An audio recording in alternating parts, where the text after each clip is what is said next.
Turn with me in your Bible to Luke chapter 2. So, if you were here last night, I know that there were people here last night, 1 or 2, like Maria and Michael. So you're going to hear the same message, okay, last night. So, but yeah, it is Christmas Eve and Christmas morning, same message. Okay, so let's read from verse 1. Jesus is born in Bethlehem. That's the title of the passage that I'm reading from. I'm reading from the Legacy Standard Bible. Verse 1 says, "Now it happened in those days, a decree went out from Caesar Augustus." This is the Caesar, or the emperor of Rome. So Rome controls the world at that time. "For a census to be taken of all the inhabited earth." This was the first census taken while Quirinius was governor of Syria. So this is a specific moment in history, right? And everyone was going to be registered for the census, each to his own city. And Joseph also went up from Galilee, from the city of Nazareth to Judea, to the city of David, which is called Bethlehem, because he was of the house and the family of David, in order to register along with Mary, who was betrothed to him and was with child.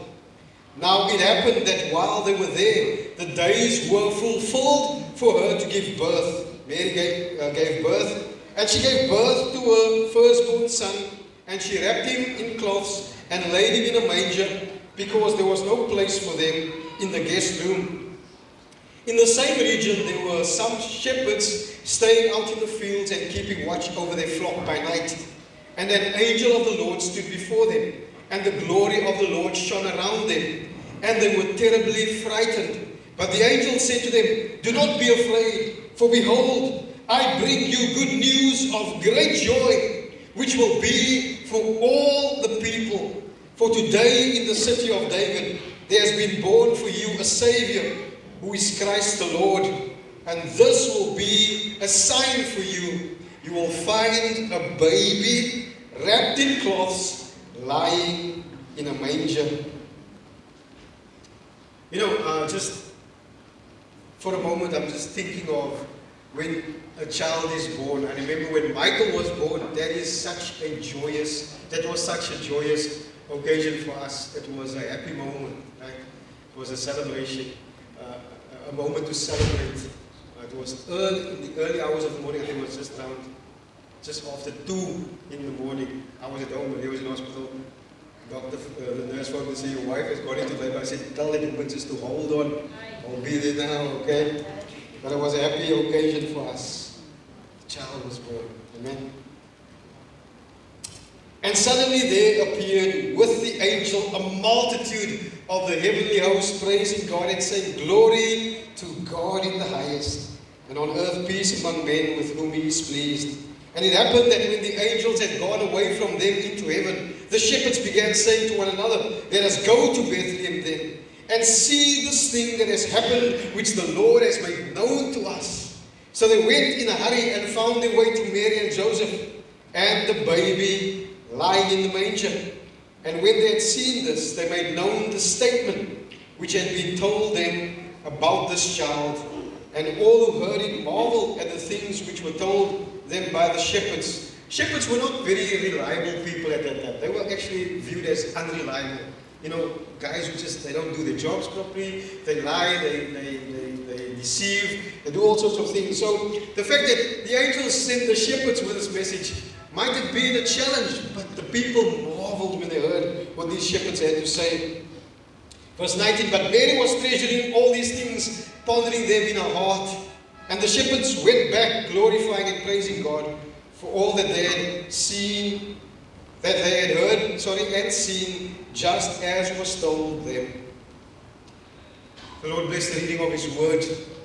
I think that the emphasis that Luke is making in this passage is that when everything was in alignment, historically, politically, economically, socially, spiritually, physically, when all of these things were in alignment, Jesus Christ was born in fulfillment of God's prophetic revelation in the Old Testament.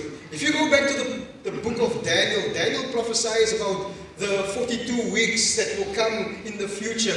And all of this points to a specific time. It is very accurate to when Jesus was born, when Daniel makes this prophecy. So everything was in alignment for Jesus to be born. And the title of my message today is, There's been born for you a Savior, Christ the Lord. There has been born for you a Savior, Christ the Lord. I want you to pay attention to that title, because sometimes we forget why He came. The Bible says He was born a Savior, Christ the Lord, or Christ our Lord. The question always comes around at this time of the year. You know, I feel like we always have to defend why we celebrate Christmas as Christians, because there are other Christians that tell us you are celebrating something that is pagan. Was Jesus born on December 25? That's the question. Was He? You think so? Yeah, now you know they say that it's too cold at this time of the year in Israel or in Bethlehem for shepherds to be out grazing their sheep. It is too cold. But it is also true that there are sometimes that they have very warm winters in Bethlehem, in that region. So it could be, who knows? Everything that happened with Jesus was a miracle. It could be that in the most unlikely time of the year that Christ was born and shepherds were grazing. It could be, but we don't know. Nobody knows when Jesus was born. If it was the 25th of December. All we know is that Jesus was born in human flesh. And in the week I was speaking to somebody, and this person said to me, we don't believe that Jesus, we don't worry about this date, because Jesus is spirit. He existed before He was born. I said, yes, I know that. But the Bible says that He was born. And the Bible says that anyone who denies that Jesus Christ came in flesh is an antichrist. And he denies Christ. And so we have to acknowledge that Jesus was born. And so that is why we have a day, and maybe it's man-made, as many people say. But Jesus was born. When was He born? He was born in the 1st century. We have BC, and then we have AD, the year of our Lord. It doesn't matter what the world says, but that event changed the calendar forever. There's before Christ, that's how they would view history, and then it's AD, in the year of our Lord, since Christ. That's how the calendar is viewed. So Jesus Christ had an impact on human history, on the world. Is His birth important? That's the question that we have to ask ourselves today. Is His birth important? His birth is very important. This is the gospel message. The gospel message, like I said to this person, because this person said, the only thing that we should believe in is the resurrection. I said, you are wrong. Because there will be no resurrection if there was not a crucifixion. There had to be a crucifixion. He had to pay for our sins before He could rise from the dead to give us victory over sin. He had to pay for our sins. But in order for Him to pay for our sins as a human being, He had to be born as a human being. That is part of the gospel message. And He's coming back again as a human, in human form. This is the gospel message. So why December 25? Now, in Jewish culture, in the ancient world, the Jewish tradition was that a prophet would die on the day that he was conceived. So the day that he was conceived is normally the day that he also dies. That's what the Jews believe. And this is what the early church also adopted into their tradition when it came to determining the date or the birth date of Jesus, that a prophet died on the same day he was conceived. And so according to the early church, the 25th of March was the day that Jesus died. That's the day that they crucified Jesus. And so they count 9 months. So if the day that He died is the 25th of March, the church then said, if that is the day that He was also conceived, counting 9 months back from then, that day you come to the 25th of December. That's how the church adopted 25 December. Now, for you to find this information, you actually have to do proper research. You can't use Prophet Google because, Google just gives you anything that anybody puts on there. You have to do proper research. Is this the real birth date of Jesus? We don't know. The Bible doesn't tell us. And this was only a tradition or a belief. It's not necessarily the truth. But what is true, that the early church decided upon a day when they, together with what the writers of the gospel in the New Testament and together with the Old Testament prophetic message, that they decided that this was going to be a day that they will celebrate the birth of the coming of our Savior into the world. This is not, now I know that people say that Christmas is sun god worship. In the 4th century, sun god worship was moved to December, from the 17th of December to the 23rd of December. That's in the year 300 and something, okay? The 17th of December to the 23rd of December.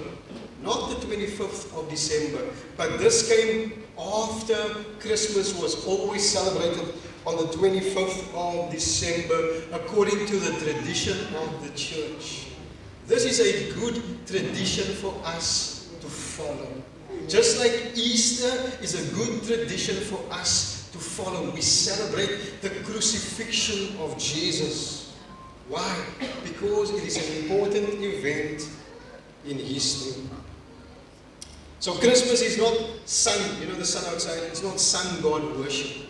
Christmas is the Son of God being worshipped, who came in human form.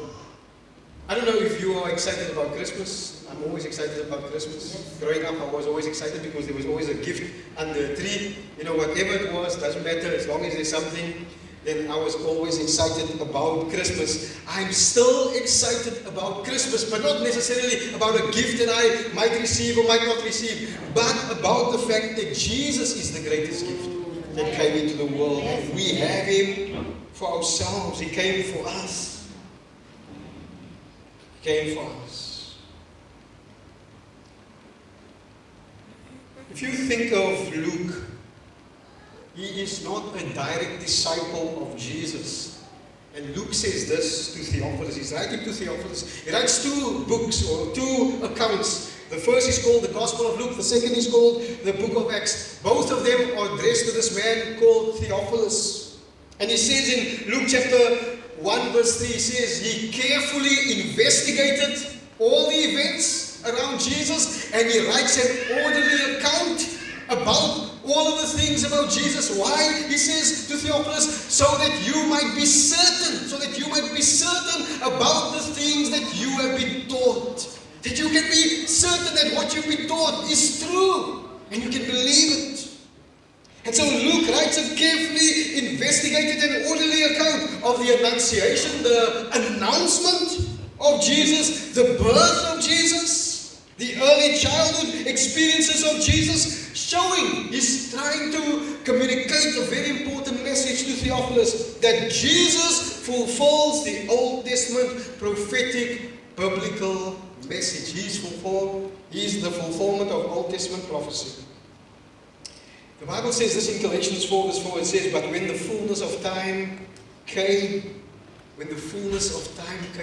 according to Luke, when everything aligned, politically, in everything, in every aspect, when everything aligned, when the fullness of time came, God sent forth His Son, born of a woman, born under law.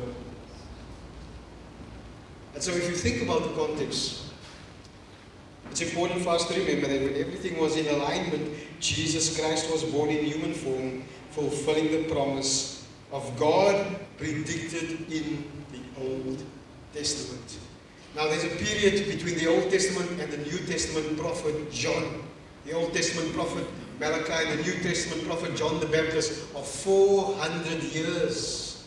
And before that, there's a long period between that and Isaiah, who prophesied about the virgin birth and about this child who would be born 700 years. Micah, 500 years. There are hundreds of years, centuries apart from the prediction to the fulfillment of that prediction. And so the birth of Jesus is a joyous event, celebrated in heaven according to Luke, celebrated on earth according to Luke, because the glory of God has been revealed through Jesus according to Luke, who brings peace and salvation to all men. And so that is why we celebrate, because this is something that we should be happy about, something that we should celebrate. If you're taking notes, you can write this down. When everything was in alignment, yet no room for him was found. Everything was in alignment, yet no room for him was found. If you don't believe, I want to remind you this morning, there was a specific time in history when everything aligned, socially, politically, economically, spiritually, etc. When Christ was born in human flesh as the Savior of the world, and heaven and earth celebrated his birth. And that is why we celebrate his birth. Because as believers, we welcomed him in.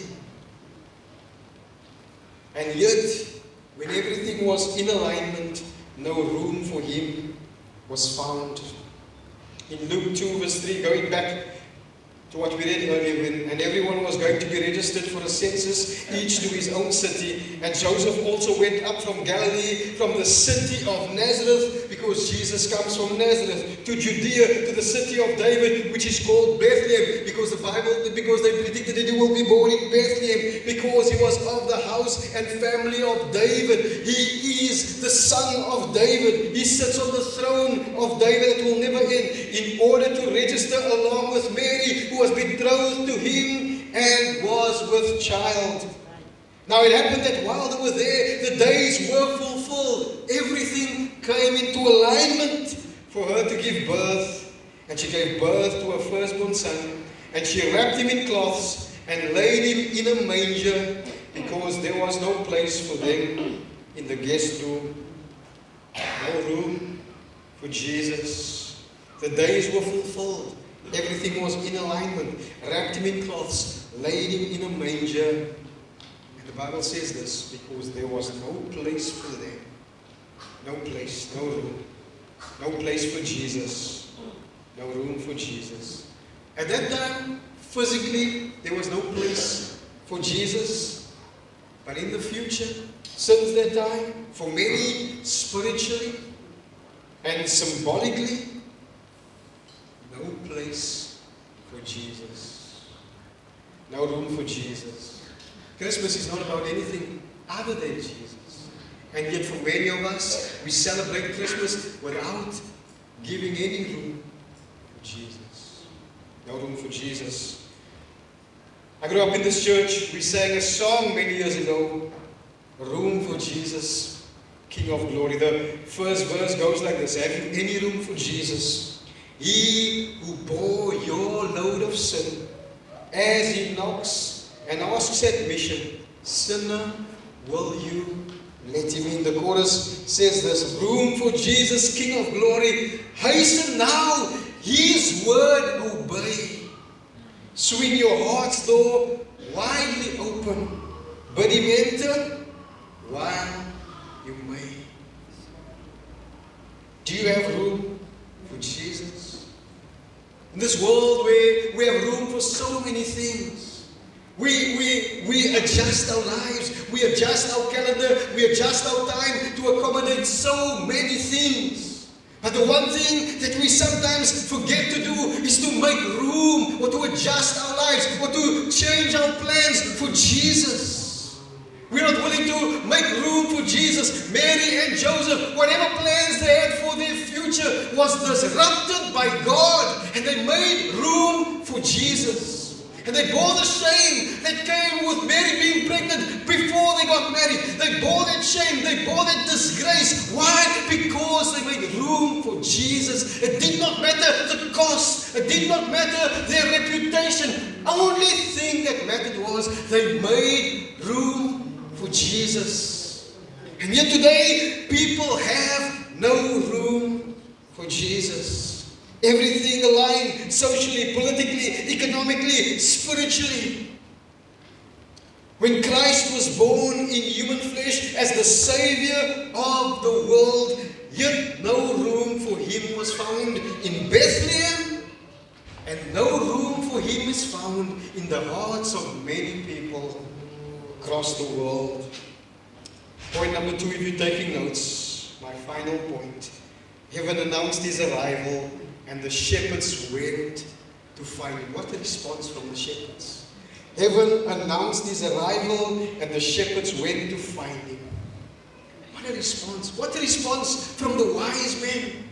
They heard the message of Daniel. They come from the same place where Daniel was a prophet. He was taken to Babylon. He was in Persia. He was there for the rest of his life. And he prophesied about this Messiah. They heard the message. They studied the signs. They studied the times. They studied the seasons. And they came to the conclusion that at this time, the Savior, according to Daniel, will be born. They went to find Him. The shepherds heard the message. They went to find Him. The message was clear. The time was aligned. The good news was preached by an angel from heaven.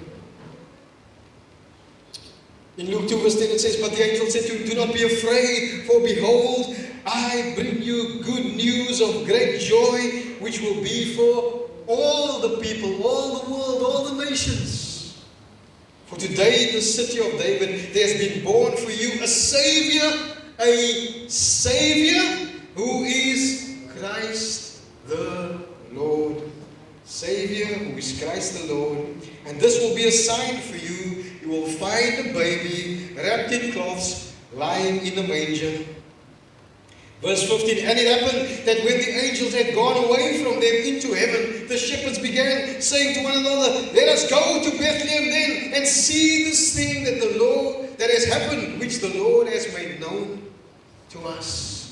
Which the Lord has made known to us. The shepherds responded, looking for the Lord and the Savior, that the Lord of heaven made known to them. They made the connection. There's a God in heaven who said there's a God on earth. They made that connection. The God in heaven announced that God was on earth. He was born. This is the gospel message, that God stepped out of heaven into earth to take on the form of a human being, to die like a criminal so that He could pay for our sins. This is the gospel message. God came to save us. Verse 16, "So they went in a hurry and found their way to Mary and Joseph and the baby lying in the manger. And when they had seen this, they made known the statement which had been told them about this child." What statement did they make known to those people there? They made known the statement in Luke 2 verse 11. "For in the city of David there has been born for you a Savior, who is Christ the Lord." He is our Savior. He is our Savior. He is our Lord. In John 3 verse 16, Jesus said this. He said, "For God so loved the world that He gave His only begotten Son, that whoever believes in Him shall not perish, but have eternal life. For God did not send the Son into the world to judge the world, but that the world might be saved through Him." There's no way that you can be saved except through Jesus. He's our Savior. He came to save us. In 1 Timothy chapter 1, Paul writes to this pastor that he sent to Ephesus, Timothy, and he says this in verse 15. He says, "It is a trustworthy saying and deserving of full acceptance that Christ Jesus came into the world to save sinners, among whom I am foremost." This man who was now an apostle of Christ, called by Jesus Himself to be an apostle, remembers that he was the foremost of sinners. He was there when they killed Stephen, when they stoned him to death. He was the one who went to arrest Christians and have them thrown into prison. This man who knew that he's one of the most sinful people that ever lived, that God extended mercy and grace to. He says, I am the foremost of sinners, and Christ came to save me. He knew what it means that Christ is his Savior. He's our Savior. He came to save us. Doesn't matter what our lives look like. He came to save us. But He's also our Lord. He's our Lord. Romans 10 verse 9 says, therefore, if you confess with your mouth that Jesus is Lord and believe in your heart that God raised Him from the dead, you will be saved. You will be saved. You will be saved. He's our Lord. We have to surrender to Him. Our lives, our plans, our purpose. We surrender to Him. Philippians 2 verse 9 says, therefore God also highly exalted Him, Jesus, and bestowed on Him the name which is above every name, so that at the name of Jesus, every knee will bow, of those who are in heaven and on earth and under the earth, and that every tongue will confess that Jesus Christ is Lord, to the glory of God the Father. He is Lord. He is our Lord. That means He is in charge of my life. He's in charge of my life. In Acts 2, verse 38, on the day of Pentecost, Peter, preaching, said this. He said, therefore let all the house of Israel know for certain that God has made Him both Lord and Christ, this Jesus whom you crucified. He is your Lord and He is your Messiah. He is your Lord. In 1 Corinthians chapter 8, from verse 5, it says, for even if there are so-called gods, whether in heaven or on earth, as indeed there are many gods and many lords. These are false gods and false lords. Yet for us there is one God, the Father, for whom are all things, and we exist for Him. We exist for God, our Father. And one Lord, Jesus Christ, by whom are all things, and we exist through Him. We see the Godhead at work, the Trinity. God, the Father, for who we exist. God, the Son, through who we exist. He's our Savior, who saves us from our sin. He's our Lord, our Master. That's why we serve Him. That is why we love Him. In Luke 2 verse 20 it says that the shepherds went back glorifying and praising God for all that they had heard and seen, just as was told them. They heard the message. They saw the baby. And they glorified God for what they had heard and what they had seen. Believers, can I remind you this morning, the birth of Jesus Christ is a confirmation of God's grace, which promised that God would send His Son into the world to save mankind from sin and rule humanity as Lord. And that is why we love and serve Him. That's why we love Him. That's why we serve Him. Because it's a confirmation of God's divine grace. Promise fulfilled, predicted in the Old Testament. If you're an unbeliever, I want to remind you this morning that Jesus is the only way for you to be saved from the presence of sin. It's the sin that is in your life and the power of sin, the sin that controls your life. And you should submit your life to Him.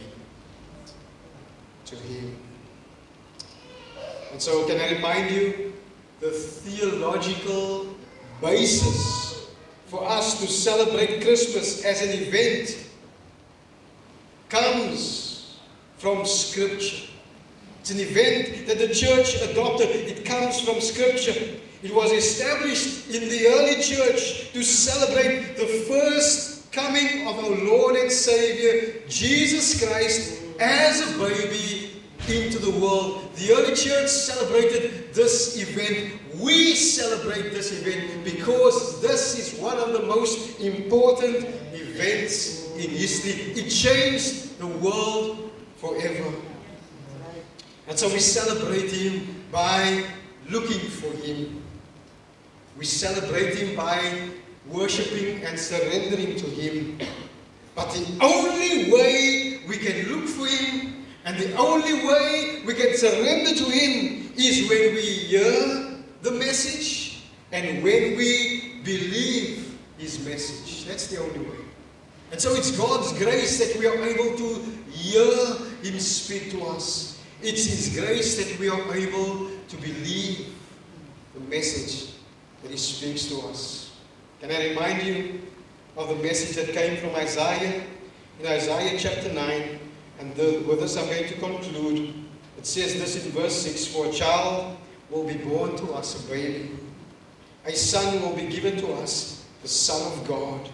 And the government will rest on His shoulders, and His name will be called Wonderful Counselor, Mighty God, Eternal Father, the Father that originated eternity, Prince of Peace." Verse 7 says this, "There will be no end to the increase of His government or of peace, and on the throne of David and over His kingdom, to establish it and to uphold it with justice and righteousness. From then on and forevermore, the zeal of Yahweh of hosts will accomplish this." His government will continue to increase. Not His physical government yet, but His spiritual government as He rules and governs our lives.